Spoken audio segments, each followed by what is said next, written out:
This is Sports Bettor Court with Dan Lust on Better Sports Network.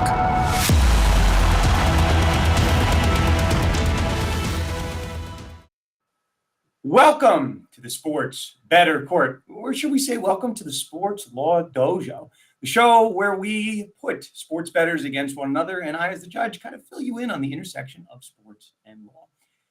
Our story this week, our top story this week, we certainly had some stories to pay attention to in the college sports world, but a story that I don't think many are paying attention to deserves your attention. That is the ongoing saga of Brett Favre and the state of Mississippi.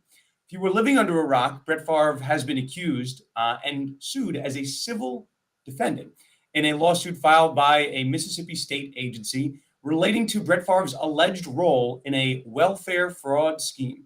So many of you heard about this for the first time when Brett Favre decided to sue Pat McAfee once upon a time for relating to Pat McAfee's coverage, we'll say, of the lawsuit and the allegations against Brett Favre. Brett Favre's also sued Shannon Sharpe. He's also sued an agency or an official related to the Mississippi State. So why are we talking about Brett Favre today? Again, a story that maybe many people have not realized, but one that deserves our attention. Brett Favre claims his innocence with respect to this case. He's not been charged as a criminal defendant in any way, shape, or form, but he has been sued in a civil capacity. Now, again, unless you're living under a rock, Brett Favre was accused of involvement, we'll say some sort of involvement, some sort of role in the misappropriation, that's a tongue tire, Mississippi misappropriation relating to the misappropriation of $70 million in welfare funds. Now, Favre's not accused to be tied to all 70 million, but a number, we'll say a seven-figure number, mid-seven-figure number. So Brett Favre, right, many people learned about the case through him suing a Pat McAfee, saying that Pat McAfee lied about him. We're now past that, right? The Shannon Sharpe case continues on. The Shad White, who was the Mississippi state official, continues on. But we still do have this underlying case of welfare fraud against Brett Favre and the alleged misappropriation and the sought-after return of those misappropriated funds. The story this week, Brett Favre is refusing to turn over his tax returns. Mississippi State, or the agency affiliated with Mississippi State, I believe is the Department of Human Services, filed a motion to compel and tried to force Brett Favre to turn over his tax records. So we're now basically, I think Pat McAfee was sued back in February, so about 6 months. I think it's been a year since the public first started hearing about this, since Shannon Sharpe and Pat McAfee started talking about this case, and really the whole kind of sports media started talking about it. But we're now a year into this lawsuit. Brett Favre has not given up. Brett Favre has filed defamation cases, but Brett Favre is refusing to turn over his tax records. Why are tax records important to this case? Well, certainly if you're being accused of getting improper funds and spending those funds improperly, probably important what you declared in terms of your tax returns. So we are about a year into the saga, a little bit more for those that are following very closely. And Brett Favre, yes, he's filing defamation and claiming that people are reporting this case unfairly. He has nothing to hide. He's being wrongfully accused. Then again, not turning over the tax records. Again, what we teach you on the sports law court, lust for law, all of the above, don't just believe the headlines. You got to dig into a little bit deeper. If Brett Favre truly had nothing to hide, why is he not turning over his tax records? Why is it taking the Mississippi Department of Human Services to file a motion to compel to get those records from Brett Favre? Certainly, right, if they're not relevant to the case, you fight them. But tax records, when you're being alleged to have misappropriated millions of funds, definitely relevant to the case. Makes you wonder, right? Does Brett Favre have something to hide? Why is this case still going on? Is it possible that Brett Favre, at some point in the near future, becomes a criminal defendant? Other defendants that have been associated with this case or other individuals associated with this misappropriation of welfare funds have been turned into criminal defendants. So Brett Favre is certainly not out of the water, but if you start paying attention to this case once Brett Favre settled with Pat McAfee, pay close attention to it. Seems like things are ramping up once again. That has been lust for law, and that has been the biggest story, at least in my opinion, of the sports law world that no one is paying attention to. With that said, we have two combatants ready to duke it out on the sports betting field on this edition of the Sports Bettor Court when we come back. The Bears have to be one of the most inept franchises of any sport I've ever seen in my entire life. And they share the city with the White Sox, who are also inept. Like, that is how bad the Bears are. I just don't understand how you can go your entire existence and the quarterback that wins you a Super Bowl is Jim McMahon. You couldn't find anybody else. They don't have a good history with quarterbacks, and they let him be the quarterback for a long time too. Deshaun Watson and Patrick Mahomes right there. And you drafted Mitch Trubisky. They were right there. There's a lot of pain in being a Falcons fan. The Bears are one of the teams I could argue they might have it worse, and they have a Super Bowl. And when the best quarterback in the past 50 years is Jay Cutler, you have a problem. That's so funny that you just said that. We were talking about Jay Cutler the other day, me and my friend, and I was like, yeah, he was on, because we were watching the Colorado Rockies game against the Giants, and it looked like he was behind the thing. I was, he played for Denver most of his career. We looked it up. Chicago let him be their starting quarterback way too long. Here's the thing too, is that Jay Cutler wasn't bad. Like, he was erratic. He wasn't terrible, though. The poor man's Brett Favre. I'm taking him over Justin Fields. I'm sorry. I would. But Jay Cutler led that team to an NFC title game. Yeah. That they lost to Green Bay. But he's gotten farther than anybody else. You want to know who the other starting quarterback was for the Bears in the other Super Bowl appearance they made? It was Rex Grossman. What are we doing out here? It was Rex Grossman, and Kyle Orton was the backup. How are you that bad? Bro, oh my God. Listen to the top 5. According to Football Reference, the top 5 greatest Bears quarterbacks of all time. Jay Cutler, number 1. I can't believe it. Sid Luckman, who last played in 1950, is number 2. Jim Harbaugh is number 3. Jim McMahon, the Super Bowl winner, is number 4, and he played there for 6 years. And Mitch Trubisky, is number 5 on the list as terms of passing yards go.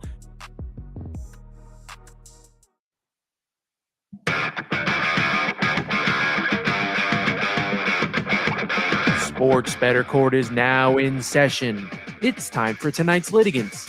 First, Dexter Henry. Dexter is a sports anchor for the New York Post Sports Partnership with SNY. He also is an update anchor for WFAN and CBS Sports Radio. He hosts New York Got Game and New York Sports Rapid Rundown. Follow Dexter on social media at DHenryTV. Next, Tom Casale. Tom is the sports betting director for NOLA.com. Follow him on Twitter/X at the Tom Casale. All rise for the Honorable Judge Lust. Welcome, Dexter, Tom, to the Sports Bettor Court. Dexter, you are a return litigant, which means I think you did a pretty good job the first time. Tom, you're our newbie to the court. For those that don't know the rules, we'll play best 2 out of 3, but most importantly, my best bet, the one that Your Honor, myself, I'm putting my money in. So that one's a pretty important one. Okay, we will take our first bet. We will head to the gridiron. We will head to Tennessee. Scratch that. We will head to London for the overseas game. It is not the Ravens at the Titans. It is the Ravens and the Titans playing on a neutral field. The line, as I see it, gentlemen, is -4 for the Ravens. Dexter, as our returning combatant, I will let you pick first. Who do you like here? Ravens with the points, Ravens -4 or Titans +4? I'm going with the Ravens -4 here. And why? Look, Ravens coming off of a very, very tough loss to the Pittsburgh Steelers on the road in Pittsburgh, a game that, quite frankly, they should have won. 3 picks from Lamar Jackson in that game. They played terribly. You have to give credit to the Steelers defense. But here's the thing. When it comes to the Ravens against the Titans, they struggle offensively. The Ravens, they're ranked 3rd in the league in terms of team defense. So I like their defense to bounce back here. They're only giving up 15 points a contest against a very not good offensive team. They also allow teams to rush for an average of 3.8 yards. So I love them defensively there, right at that part. And so I just think I like that. Now, as a team offensively, in terms of the Ravens, I also like what they can do in terms of controlling this game. They rush the ball well, averaging 146 yards on the ground. That puts them at 4th in the NFL right now. So I think they'll put the ball in the end zone. They'll be able to control the game. I think they'll be extremely motivated to come back. I know both teams are coming off a loss in week 5, but I like the Ravens to bounce back here in London town across the pond and cover the 4 points there. Okay, Tom, I'm going to assign you here. You get the Titans +4, whether you like it or not. What do you got here? Well, thank you, Your Excellence. You're doing a tremendous job as being the judge. Let me start off with that. This is an interesting game. I just think that, to me, Baltimore is a little bit overvalued right now. They beat UCLA's best quarterback in Cleveland, Dorian Thompson-Robinson. They struggled last week against, to me, a very mediocre Steelers team. And I think we're thinking of the Ravens like we thought of them heading into the season. You're looking at their 3rd game in a row away from home. And what I look at here with Lamar Jackson is, Bill Belichick, back when he could coach, did a great job against running quarterbacks, right? Vrabel, the same thing. They've been able to control the Ravens offense. Their last 4 meetings, the teams have split, but Baltimore has only scored 19.7 points per game. So, I agree. I think it's going to be a lower scoring game. I don't see a ton of offense here. I'm still worried about this. You can beat Tennessee through the air, but even after drafting all these guys and signing all these guys, where's that Ravens passing attack? So I think lower scoring game, overvalued Ravens team. Give me the 4 points. Okay, so this is where your judge here does his research. He comes at you with some interesting facts and figures.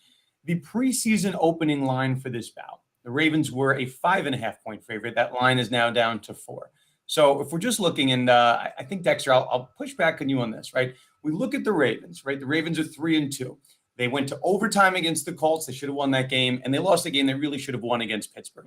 Flip of a coin, Ravens are sitting here at 5-0. It looks like when they get into close games is when the Ravens have a problem for whatever reason. Now, this spread is a 4-point spread. There seems to be some type of a close game expected. What is the difference here, right? If they're in a close game, why do you think that the Ravens can win and cover against the Titans team that seems to be pretty effective and, as Tom said, split the last 2 games? It seems to be a close game on the horizon. Well, if it's a close game, right, here's the thing. I'm going to go back to the defense again, right? They're able to stop the run, giving up 3.6 yards per rush on the ground. And also through the air, they've only given up 175 yards per outing. So I trust their defense against a Tannehill's not throwing the ball that well either. He might be under that 175. Well, yeah, he himself might be under it. I agree with you on that. And that's the thing. I don't trust that Titans offense at all. Now, I think there's a good point by Tom that the Steelers, who have been a very mediocre Steelers team, although the defense is fantastic, you don't trust them there. I just think they're going to bounce back enough and cause enough problems for Tannehill that they'll be able to get the stops. And I'm going to trust the defense here more than I actually trust the Ravens offense. I think there's plenty of reasons to question the Ravens offense, especially how they executed in another close game, as you mentioned, with the Steelers. But I'll trust their defense because I don't think the Titans offense is good at all whatsoever. Okay, so Tom, I'm sticking with you here. I'm looking at the schedule, right? The Titans are 2-3. The Ravens are 3-2. The Ravens could be 5-0. You look at the Titans schedule, they played New Orleans, they played the Chargers, they played Cleveland, they played Cincy, and they played the Colts. The Colts may be on the fringe here, but you could make the argument that they've played 5 playoff teams, legitimately. They've played 5 playoff caliber teams. Now, I'm a little suspicious of this line, though. It's +4, and the Ravens, as we're talking about, is a team that really could be undefeated. Now, my question to you, are you a little bit suspicious of this line move? It moves 1.5 points. I'm not really certain as to why it's moving. Can you give any indication of why we are at +4? I'm not sensing that the Titans have done anything so spectacular. They lost to the Colts just like the Ravens did. They beat an unhealthy Joe Burrow in Cincinnati, but I don't know, it seems to be a little bit of a suspicious line. I'm wondering what you're seeing here. Yeah, well, I think there's, certain coaches play well as underdogs, right? We all know Mike Vrabel getting points. People love to bet that. He cashes as an underdog over and over again. And I think, we're kind of on the same page here, all of us thinking it's going to be a lower scoring game, right? You mentioned Titans schedule. The Ravens schedule pretty much the same. They play a rookie quarterback in week 1. They play Joe Burrow, who can't move. They play Dorian Thompson-Robinson. They play in Pickett. So I think the defense is a little bit overrated only because of who they played. But again, Tannehill's not throwing the ball very well. So to me, this is, I honestly think, I don't even know if I'm going to wake up for this one. It's going to be a snoozer. I think it's going to be 16-13 either way. That's why I like taking the points here, only because, I agree. I think it's going to be a lower scoring game. And in those type of games, it's hard to cover over a field goal. So I think it goes down to the wire, fourth quarter. I'll take the 4. Okay, I think I'm ready to render a decision here. I think if we're sitting here, right, I think we all can confidently say that despite these woes that Ravens have faced against the Steelers, I think we can all say confidently they're a playoff team. Tennessee Titans, though, you don't know what you're getting week in and week out, right? I know we've talked about them, I guess being in these low-scoring games, playing as the underdog, but I'm not quite sure what we're going to get from Tannehill. We've seen the 104-yard performance, and then we've seen, I think he's capping out around like 250 and change, but we have not seen the Tannehill of, 2 years ago that was potentially a Pro Bowler and having that kind of second wind. Dexter, early in the season, I feel like the Ravens are slightly undervalued here. I'm going to go with you, Ravens -4. Okay, so hang tight. We got 3 rounds here. Before we go on, a reminder, Fantasy Alarms All-Pro subscription. Get Fantasy Alarm All-Pro. Unlock all content for all sports, including the annual draft guides, one-on-one expert access in Discord, League Sync, lineup generator, waiver wire, ownership percentages, all of the above. Get access to everything with fantasyalarm.com/win. Okay, sticking here, we have another Week 6 matchup. This one actually played domestically. It is the Arizona Cardinals 1-4 heading to the Los Angeles Rams. We've talked about the Rams a good bit on the show. I had the Rams over 6.5 win total for the year, so I kind of like the Rams in general, but this kind of matchup kind of looks ugly. 1-4 Cardinals, 2-3 Rams. My line, at least as I'm seeing via FanDuel, is 7 points in the Rams' favor for this home matchup. Dexter, you went first. So Tom, we are going to give you the honors this time around. Who do you like, Rams -7 or Cardinals +7? Yeah, I think there's still value betting against the Cardinals. The first couple, listen, they're playing hard, right? They don't have any talent, though. So the first couple of weeks they play hard. Then they upset the Cowboys, who are missing 3 offensive linemen. I always love when a team's missing 3 offensive linemen and no one cares. If CD Lamb's out, it's like, holy cow, CD Lamb's out. But 3 really good offensive linemen, they kind of out-physical the Cowboys. And then I said to myself, now, I bet the 49ers against them. Last week was a complete joke. I mean, the Bengals laying 3 against this squad. No, sir. I'm going to go again because I think, to me, the Rams are far superior. If you look at the Cardinals, since they upset the Cowboys, they're being outscored 69-36. So while they looked kind of good early in the season, they're starting to revert back to the Cardinals everybody thought they were going to be, which is a team who is by far the worst in the NFL. I think the Rams are securely the 3rd best team in the NFC West. I know you look at this line, you say, who wants to lay 7 points with the Rams?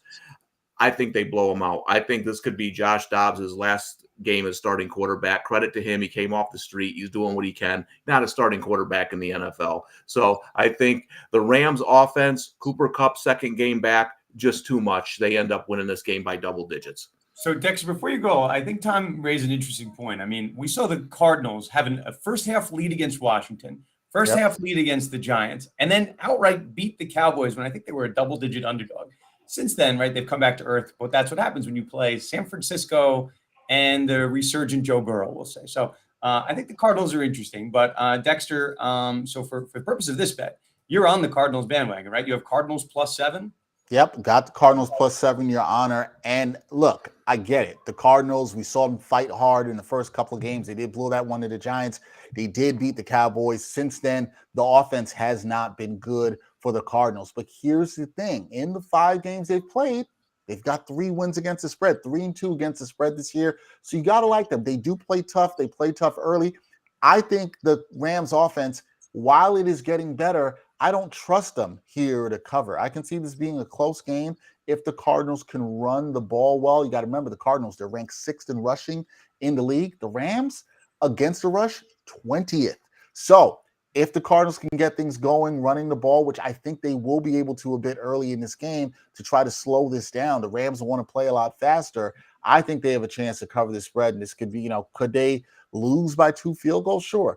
I could see that, right? They've already covered the spread twice this season. I talked about how they've done it in 3 of the 5 games, but they've covered it twice this season when they've been underdogs by 7 points or more. So here's another spot where they're a 7-point underdog. I like them here, They fought hard. They're gritty. I don't think the Cardinals are a great team, but I think they can make things ugly. I think they do again this week in week 6. So give me the Cardinals +7.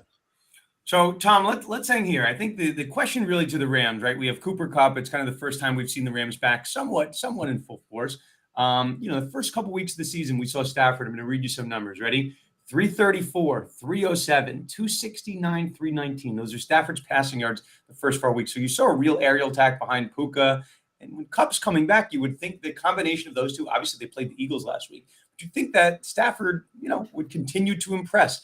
I'm a little concerned last week. He goes to 222 in a game where the Rams really needed to throw the ball, was not successful. So the question is, which Rams are we going to get? Now they're playing a team, Arizona, that's definitely a step behind who they've played as of late, including Philly and San Francisco. I mean, they played San Francisco to a 7-point game. They played Philly to a 9-point game. Question is, do we think that they're 7 points better than the Cardinals, which, as Dexter pointed out, they've played teams, 3-2 against the spread. 7 seems like a lot. And I think, Tom, I'm going to quote you here. I think you said they're firmly entrenched as the third best team in the NFC South or the NFC West, right? Yeah. That's not that impressive. That seems to me that they're pretty bad, that they're below the second. So I'm not sure there's that much of a gap between the third and fourth best team. What say you? I agree with you. I think everyone agrees. The Rams are better than the Cardinals, but are they 7 points better? I'm not sure I'm seeing that without the aerial attack that we've seen the first 4 weeks. Yeah, well, I mean, the Eagles is a terrible matchup for the Rams. I had Philly last week because of the trenches. They match up well. They talked about they can't stop the run, but the Cardinals don't have James Conner though. So that rushing attack, I think, who's starting? The second best running back on TCU last year. He's the starter now. I mean, that's a little bit different than James Conner running the football. And the other thing too is I understand they're 3-2 against the spread. What are they the last 2 weeks against the spread? That's 0-2. So it's going in the wrong direction. To me, this, again, I was waiting when the Cardinals started playing well, waiting for that time. I don't think you're going to see lines like this with the Cardinals much longer. I think the bottom's going to fall out. I think it's going to fall out this week. I think this is a much better matchup up front for the Rams. I think Stafford goes back. I think he has a field day. I get it. But you mentioned last time the suspect line with the 4, the Rams laying 7.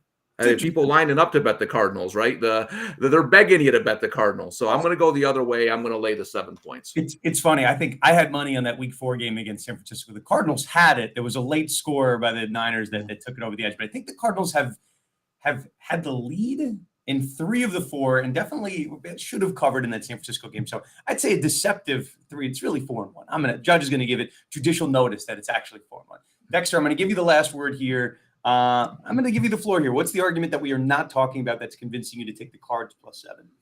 Look, we heard from Tom right there that it's 3. It's 3-2, and you're saying that it looks like it's more 4-1 in the last 2. That's the judge here. Right, as the judge said that, right? In the last 2, they haven't won. But you know what? I'm just going to leave it with this. Streaks got to end, baby. You know what I'm saying? They lost. They had 2 in a row against the spread. They've lost. They're going to get out of it. They're the fighting Cardinals. I think there's something good going on with the Cardinals. I will say. I do not think they're that good of a team. So I don't think that it's crazy to think that the Rams are the better team. But I think they fight, and I think there's something changing with the culture around them. And the team that we thought was going to be tanking this year, we thought this team would be 0-5. I know they're 1-4, but we thought they'd be bad as Carolina. There are teams that look worse than them. The Giants. Right, the Patriots who've looked worse than them. This team fights. I think they fight again on Sunday, and I think they find a way to cover here. Okay, ready to render my decision. Sometimes those that watch the show know I am trying to be hard on the points that I actually agree with.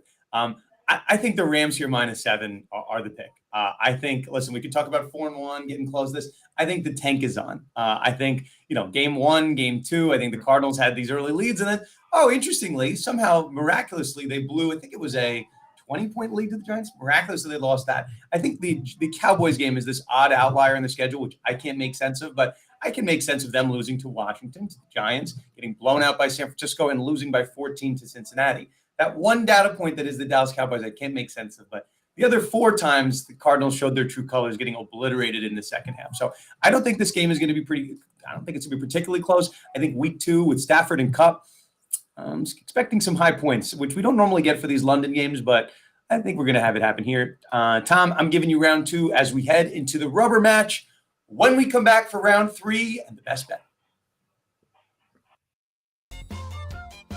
I like to eat my feelings. So when I'm like super sad, single serving pint sizes of Ben and Jerry's, I just start shoveling that in, and it makes me feel bigger and better. But so let's eat our feelings here. What we're gonna do today is we're gonna talk football players, food. We're gonna pair them up. Who is represented by what food? All right, I want to just shout out Hal Alexander in there for CMC. Christian McCaffrey is Rocky Road ice cream. A little bit of everything. Yeah, Does it? Going Hal. I like it, man. You know it. I love me some Rocky Road ice cream. Bijan Robinson prime rib. You know what? Bijan Robinson prime rib with a baked potato and some cream spinach on the side. That's what I'm talking about. That is the King's dinner. And Bijan Robinson, I don't care if the dude from The Athletic says only 301, touches. You know what? In honor of card sharks, I'm going to say, guys, that I think that number is going to be a little bit higher there for Bijan Robinson. So get your knife, get your fork, you got your steak, you got your Bijan. Yeah, that's what's up. You're on death row, and they say you get one last meal, and you just say Bijan Robinson. Bijan Robinson. Yeah, I'm totally down with that. Love it. I got to jump in on one real quick because Mr. Scamper said Kareem Hunt is candy corn, and I actually had a player, Tyler Boyd, was going to be candy corn for me, and basically it's that nobody likes it, but it's always there. It's always there, and somebody always puts their hand in and grabs some and has some, and they're like, well, and afterwards they're like, why did I eat that? That's Tyler Boyd. He always gets drafted, and he's just kind of there, and nobody knows why. Nobody knows why they take him. Nobody knows where it comes from. Where does the candy corn even come from? Like, it's just there. It's just there.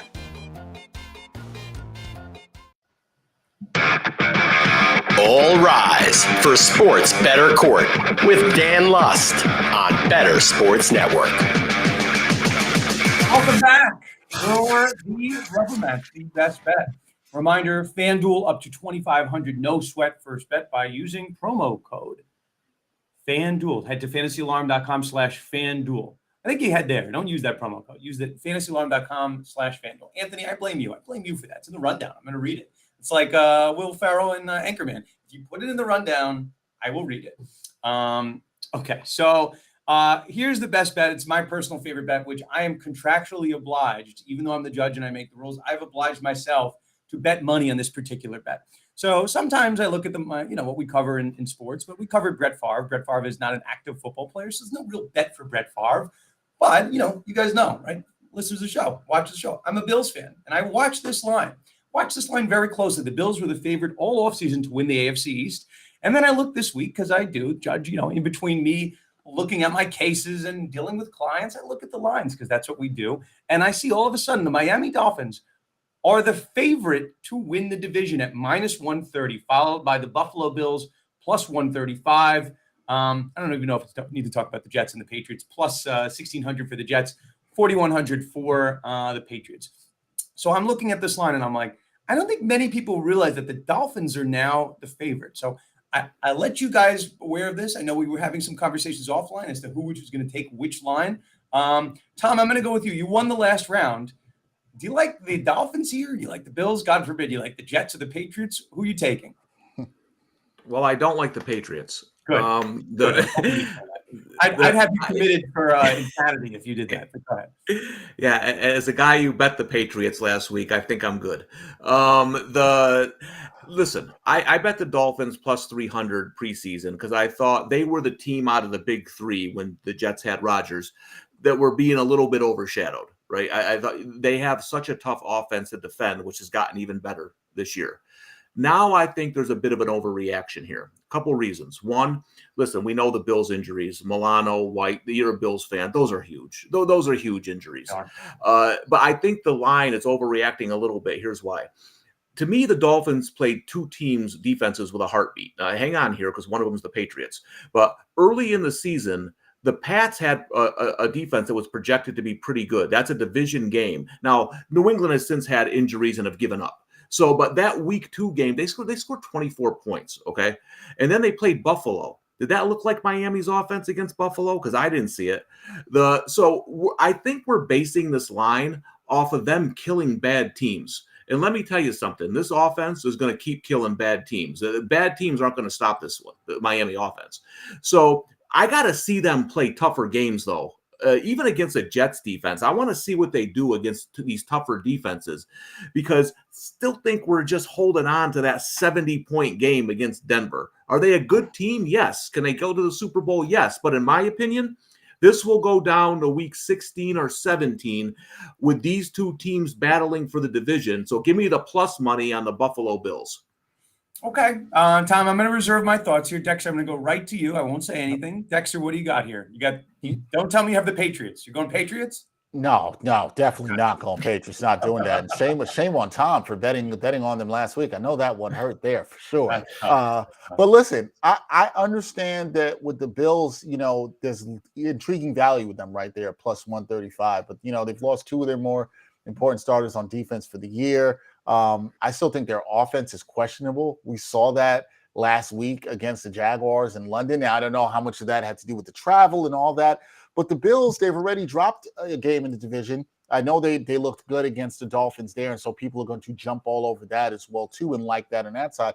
But the thing about the Dolphins is their offense right now looks unstoppable, and they just added another piece in Chase Claypool, which if he ever gets his attitude right, is another weapon for Mike McDaniel to use. So I love this offense. Yes, people are going to be hyped about the 70 points that they put up, but we know this team could score.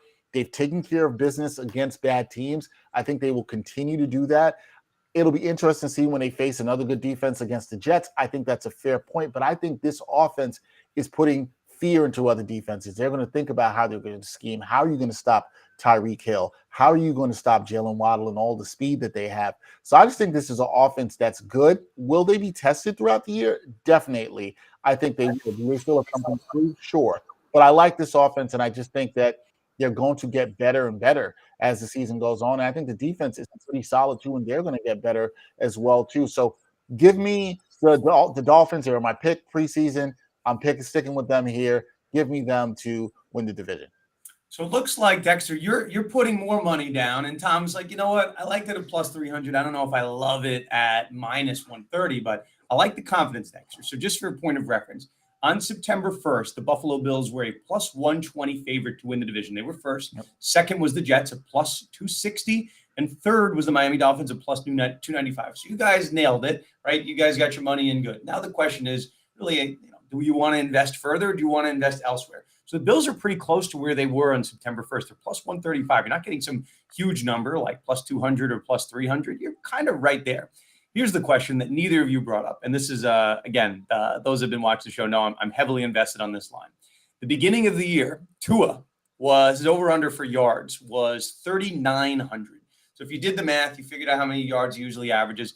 That basically said that the books thought he was going to play about 13 games. So through 5 games, Tua looks great. Tua looks fantastic. But as we know, right, us gamblers, we know that the books are never wrong. The books are waiting for this injury. Tua, every year of his professional career, has played, guess what, 13 games. The question is when that injury comes. And I know we've talked about it on another show, but I mean, I'm not a medical expert. I just play a judge on TV, so I'm kind of a medical expert. But Tua suffered 2 diagnosed concussions, and the third one that they claimed to be a back injury that kind of was a concussion, but just no one's talking about it. So medically, right, you can look at all these different reports online. You suffer your 4th concussion, just like that movie with Billy Bob, that offensive lineman that kept suffering those concussions. Somebody's going to get the reference somewhere. Your 4th concussion is much worse than your 1st or your 2nd concussion. That could be a career-ending injury if you have that 4th concussion. We know football is a violent sport. So, Tom, I'm going to go back to you, right? I'm waiting for the inevitable Tua injury. It's basically happened every year for the last 5 years, dating back to when he was at Alabama. I'm not sure at minus 130 that's being priced in accordingly. You lose Tua, you go to Mike White. I'm not sure this is the greatest show in the heat of Miami. But, Tom, I'll go to you. What do you think about that? The movie's Varsity Blues. I know that because I've seen it 10 times this month. But listen, I was kind of holding on to the Tua thing for when you came back to me, because I was going to say anybody can get injured, but Tua, the concussion thing is the scariest thing you can have in today's NFL, right? Especially if you've had them before. So there's going to be ultra protocol with these mandatory sit-ups. You have it in 1 week, you're automatically out the next week. That's every player so far. And that's what I was going to say is you can't predict injuries, but as somebody who has plus 300 on the Dolphins, that's the thing that still concerns me. Because if he gets one of these around week 10, listen, he's out for more than a week, right? And depending on – because, listen, the Dolphins and the Bills, they play a similar schedule to the Eagles and the Cowboys because they cross over this year. They got some tough games coming up, and they're going to need Tua. The concussion thing does scare me. Even putting in the bets I put in the preseason when I took him 40-1 to win the Super Bowl, that's always in the back of your mind. If he gets hit once in the head, you're probably out. Okay. I mean, listen, it's an important conversation we have to have. Dexter, I'm going to go to you here again. You're telling us to invest our money in the Dolphins, the 4-1 Dolphins. Bills are 3-2. Head notwithstanding, Dexter, I'm going to give you the final word here. So even when I threw a couple dollars down at the beginning of the season, By the way, you guys, neither of you can humble brag because you both did it. So we both did it. So I think Tom made a good bet too, right? But even when I did that, I would be lying if I sat here and said that, look, Tua's health wasn't a concern here. It absolutely was. But what I have seen through the first couple of weeks of this team playing, the first 5 weeks, I should say, is the Dolphins' offensive line looks better, right? It looks better than it has in the past in terms of protecting him. They've allowed the fewest pressures in the league at 26. This is two teams that have played 5 games, right? Second fewest sacks with 6 and fourth fewest QB hits, right? So he's not been taking a lot of hits. He's not seen a lot of pressure. If this offensive line, which I think they can play up to the level they're capable, because that's the thing that's impressed me most with the offense. We can talk about the speed, we can talk about all that, but they've protected Tua. And if they continue to protect Tua, which they do a much better job than they did last year, this is why I still like this bet and why I still like the Dolphins to win. It's the protection that we've seen. Sure, you can bank on saying, hey, the injuries come. We've seen it the last couple of years, but what we haven't seen the last couple of years is Miami's offensive line actually play this good. Here they are in 2023 playing at a much better level. I don't think that's falling off. I think this offense is good. I think the offensive line is legit. And I think Tua will be healthy. In fact, I'm going to go out and say this. I think Tua is going to play every game this year. I'm going to say that. He's not going to get hurt. I think I would lose a lot of money if that happened. So let's, I don't know if we're rooting for that. So just, this is the only thing that we have not addressed. Teron Armstead just went on the injured list, so the line is a little bit decimated, or a little relatively more injured. Devon A-Chain, formerly A-Chain, now A-Chan is now it's going to be out. I think it's for the season. Jalen Ramsey's still out. So we're talking a lot about the Bills injuries, which just happened, but the Dolphins really aren't that healthy either. And we'll see how it impacts Tua, right? I think, Dexter, you pointed out, if that line is not healthy, we're worried about Tua. They've been better, but when you don't have the same rushing attack, and Waddle was hurt early this year, I'm not convinced the Dolphins will stay healthy here, but a lot being paid attention to these very public season-ending injuries for the Bills, be it Milano this past week. Yep. I'll say this. I'm going to give you guys both winners on this bet because you both have the Dolphins at plus 300. So that notwithstanding, I think the person that goes to the window and says Dolphins minus 130, and Dexter, no offense, I don't think we can expect Tua to do something that he has not done in 5 years. Play a full season. It's not to say that Dolphins won't make the playoffs or have a successful year, but you're really hoping that the Dolphins are a week in and week out winner and keep pace on the Bills at 4-1. You have an unhealthy Tua and you have a healthy Josh Allen the whole year, which Josh Allen really has been healthy. He's played through injury all of last year. I'll take the Bills to catch up to the Dolphins by one game, and then that important tiebreaker when those two teams play again. I'm going to roll with the Bills, but you guys are both basically not rooting for this because you guys both have the Dolphins. Obviously, I'm going to go with the Bills for the division. You guys insane? Obviously, I was going to do that. Got to roll with Buffalo Bills going through a table at some point in the future. So, Tom, I'm going to go with you here. Wisely, I'm guessing you're not actually going to take that bet, so the judge is going to take it. Bills plus 135. I think this is the lowest you will get the Bills this season. That's where I am investing my money. You guys are both winners because you both took Dolphins plus 300. That's the good bet. That'll do us for us here at the Sports Bettor Court. Dexter, fantastic job. Tom, you as well. Your first time on the Sports Bettor Court. You didn't get held in contempt. You're not going to prison. Just going to be in a lot of trouble if the judge loses money here. That's really it. Thanks to you both. And that'll do it for us here. And we'll see you next week, Wednesday, 6 p.m. on the Sports Bettor Court. Sports Bettor Court is now in recess. Join us next week, Wednesday at 6 p.m., where we weigh the odds and settle the score with the Honorable Judge Dan Lust.